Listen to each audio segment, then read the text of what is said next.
Alito! So today I want to teach you guys something that's not commonly taught in classrooms or anything like that for Choctaw, but speakers say it all the time, and that's when they say, "Oh, Achukma, Achukma."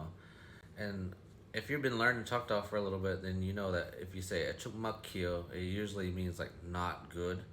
But in this instance, when you say kio with a nasal I, then it becomes back to a positive. And so instead of saying not good, it actually means, oh, that's good. That's really good.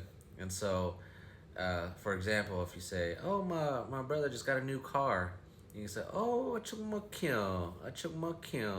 They're not saying it's not good. They're saying, oh, that's really good. That's really good. And so I know it might be confusing at first, but it's something that needs to be taught. And so I hope you learned it, and I hope you use it. Hutch your beans to logic.